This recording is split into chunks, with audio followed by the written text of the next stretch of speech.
যাবজ্জীবন কারাদণ্ড থেকে মুক্ত করেছেন, আপনি দেশে এনেছেন, আপনি এমপি বানাইছেন, আপনি মন্ত্রী বানাইছেন। সুবহানাল্লাহ। আল্লাহ, আপনার শুকরিয়া আদায় করার মতো কোনো ক্ষমতা, কোনো যোগ্যতা নেই আল্লাহ। আল্লাহ, এই দেশে যেন কোরআনের শাসনের বাইরে কোনো শাসন কায়েম না হয় আল্লাহ, এই তৌফিক আমাদেরকে দান করে। পালন কর্তা, রিজিক দেওয়ার হলো আমার আল্লাহ। আল্লাহ গো, আপনি আমাদেরকে কত সুন্দর করে বানাইছেন, মাথার চুল থেকে আরম্ভ করে পায়ের তলা পর্যন্ত শরীরের প্রতিটা অঙ্গ প্রত্যঙ্গ, শরীরের প্রতিটা অংশ কত মহামস্ত বড় বড় নিয়ামত দিয়ে আপনি আল্লাহ পাকে সৃষ্টি করেছেন। আল্লাহকে সৃষ্টি করে শুধু ক্ষান্ত হন নাই, সেই মায়ের পেটে কিভাবে লালন পালন করেছেন, হেফাজত করেছেন, আর সে মোয়াল্লাই করেছেন, মায়ের পেট থেকে বের হওয়ার পর থেকে ঈদ পর্যন্ত করেছেন। সুবহানাল্লাহ। আল্লাহ গো, আপনার শুকরিয়া কেমনে আদায় করবো আল্লাহ? আপনি আল্লাহ পাক যদি তৌফিক দেন, সারা জিন্দেগি সাজদায় পড়ে থাকলেন আপনি আল্লাহ পাকের কিঞ্চিত শুকরিয়া আদায় হবে না আল্লাহ। এত মেহেরবানি, এত দয়া করছেন এই নিকৃষ্ট নালায়ক অবাধ্য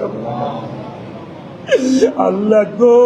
ও আমার আল্লাহ, আপনি আল্লাহ যদি তৌফিক দেন, নিজে আপনার রাস্তায় কুরবানি করে দিয়ে কুচি কুচি করে কাটতে বিলাই দিলেও আপনি আল্লাহ পাকের কিঞ্চিত শুকরিয়া আল্লাহ। আপনি কি না করছেন আল্লাহ? আপনি সে আর সে মোয়াল্লায় রূহ জগৎ থেকে আরম্ভ করে মায়ের পেটে যখন স্থাপন করলেন, মায়ের পেটে সেই 9.5 মাস থেকে 10 মাস পৃথিবীর কোনো ডাক্তার দেখতে পারে নাই, পৃথিবীর কেউ কোনো খেয়াল করতে পারে নাই। আপনি কুদরতি ভাবে হেফাজত করেছেন, কুদরতি ভাবে ওখানে রক্ষণাবেক্ষণ করেছেন। মা কত কষ্ট করেছে গো আল্লাহ। আল্লাহ গো, আমাদের মা কত কষ্ট করছে, আরামকে হারাম করে দিয়ে আমাদের আব্বা আম্মা আমাদেরকে লালন পালন করেছেন আল্লাহ। যেভাবে আরামকে লালন পালন করে আমাদেরকে আরামকে আরাম করে আমাদেরকে লালন পালন করেছেন আল্লাহ, সেইভাবে ওনাদেরকে হেফাজত করেন আল্লাহ। আল্লাহ গো, আমাদের ভাইদের বোনদের মাফ করে দেন, আমাদের স্ত্রী আমাদের সন্তানদেরকে মাফ করে দেন, আমাদের আত্মীয় স্বজনদেরকে মাফ করে দেন। আল্লাহ গো, আপনার এই গোলামদেরকে যারা উপকার করেছে, আপনার এই গোলামদেরকে দিয়ে যাদেরকে দিয়ে উপকার করাইছেন, যাদেরকে দিয়ে কষ্ট করাইছেন, যাদেরকে দিয়ে পরিশ্রম করাইছেন, যাদেরকে দিয়ে তাদের অর্থ ব্যয় করাইছেন, আল্লাহ তাদের প্রতি খাস রহমত নাজিল করে। আল্লাহ তাদেরকে আপনার খাঁটি গোলাম, নবীর খাঁটি উম্মত বানায়। আল্লাহ গো, ও আমার আল্লাহ, আপনি দয়া করে মায়া করে এই দেশের কওমি মাদ্রাসাগুলিকে হেফাজত করেন। কওমি মাদ্রাসাগুলির সমস্ত সমস্যা আপনি আল্লাহ কুদরতি ভাবে সমাধান করে দেন। আল্লাহ কওমি মাদ্রাসাগুলির বিরুদ্ধে যারা কাজ করতেছে তাদেরকে হেদায়েত নসিব করে দেন, সহিহ বুঝ দান করেন। আল্লাহ এই দেশের পীর মাশায়েখ যারা আছেন, যারা ইসলামের জন্য অনেক কাজ করেছেন, তাদের প্রতি খাস রহমত নাজিল করে। আয় আল্লাহ, তামাম দুনিয়ার মুসলমান ভাই বোনদেরকে মাফ করে দেন আল্লাহ। তাদের জন্য, মুসলমান ভাই বোনদের জন্য কবর আযাবকে মাফ করে দেন, দুজকের আগুনকে হারাম করে দেন। আয় আল্লাহ গো, আপনি কত বড় মেহেরবান আল্লাহ।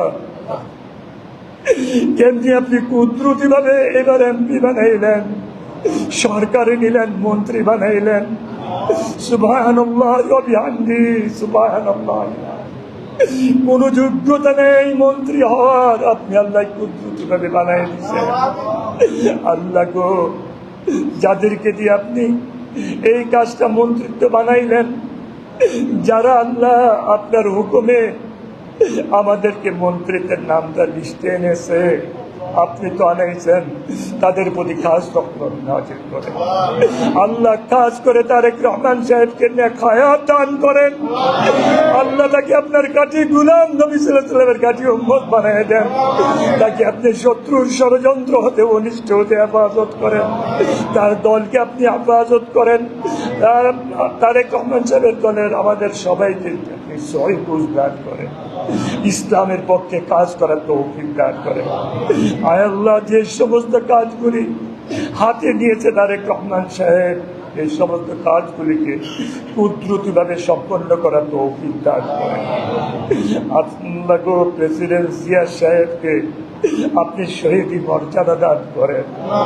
আল্লাহ ম্যাডাম খালেদা জিয়াকে আপনি জান্নাতুল ফেরদৌস নসিব করেন। আল্লাহ এই মসজিদ আপনি আল্লাহ নির্মাণের ব্যবস্থা করে দিয়েছেন। এই মসজিদে যে প্রতিষ্ঠাতা তাকে আপনি সুস্বাস্থ্য নিয়ামত দান করেন। আয় আল্লাহ, আল্লাহ গো, তার বেশি বেশি আপনার হুকুম অনুযায়ী আপনার বান্দাদের খেদমত করার তৌফিক দেন। আল্লাহ তার আব্বা অসুস্থ, তার সুস্বাস্থ্য নিয়ামত দান করেন। আল্লাহ ভাই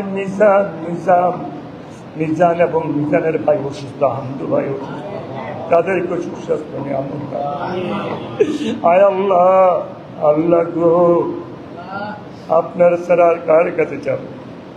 আল্লাহ বাকর নগরে কিভাবে আপনার গোলামকে গুলি করেছিল, কিভাবে ব্রাশ ফায়ার করেছিল, সেইখানে তো মেরে আগুনের ব্রিকফিল্ডের আগুনে পুরাই দিতে চাইছিল, আপনি হেফাজত করছেন।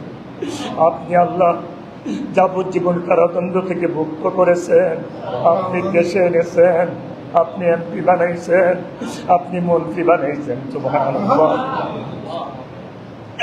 আল্লাহ, আপনার শুকরিয়া আদায় করার মতো কোনো ক্ষমতা, কোনো যোগ্যতা নেই। আল্লাহ, আল্লাহ এই দেশে যেন কোরআনের শাসনের বাইরে কোনো শাসন কায়েম না হয়, আল্লাহ এই তৌফিক আমাদেরকে দান করে। আল্লাহুম্মা সাল্লি আলা মুহাম্মাদ ওয়া আলা আলি মুহাম্মাদ কামা সাল্লাইতা আলা ইব্রাহিম ওয়া আলা আলি ইব্রাহিম ইন্নাকা হামিদুম মাজিদ। আল্লাহুম্মা বারিক আলা মুহাম্মাদ কামা বারাকতা আলা ইব্রাহিম ওয়া আলা আলি ইব্রাহিম ইন্নাকা। আয় আল্লাহ, এই গ্রামের, এই এলাকার, এই ইউনিয়নের পার্শ্ববর্তী যারা আপনার গোলামের খেদমত করেছে আজকে দুনিয়াতে না, তাদের গুনাহকে মাফ করে দেয়, তাদের প্রতি খাস রহমত নাযিল করে। যারা দুনিয়াতে আছে আপনার গোলামের জন্য পরিশ্রম করেছে আপনার সন্তুষ্টির জন্য, তাদের প্রতি খাস রহমত নাযিল করে। ওয়া সাল্লাল্লাহু তাআলা আলা খায়রি খালকি মুহাম্মদ ওয়া আলিহি ওয়া সাহবিহি আজমাইন বিরহমাতিকা ইয়া আরহামার রাহিমিন। আসসালামু আলাইকুম।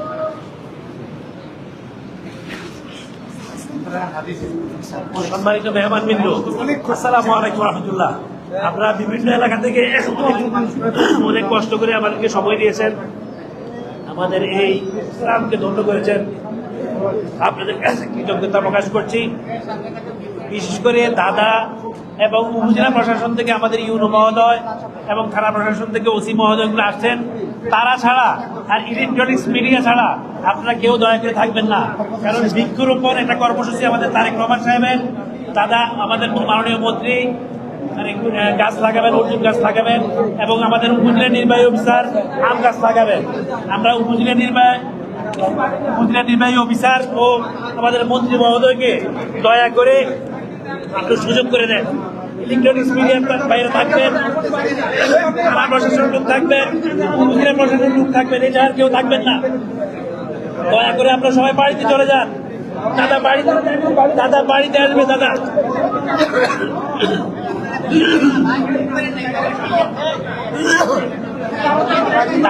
আসবে, আপনাদের দেখা করবে, আপনাদের সাথে দেখা করবে। আপনারা দয়া করে সবাই চলে যান। থানার বাইরে থাকেন, উপজেলা প্রশাসনের লোক থাকেন, ইলেকট্রনিক্স মিডিয়ার লোক থাকেন, আর কেউ থাকবেন না। দয়া করে সবাই বাড়িতে চলে যান। দাদা বাড়িতে আসবে, দাদা বাড়িতে আসার পরে আপনারা দেখা করেন।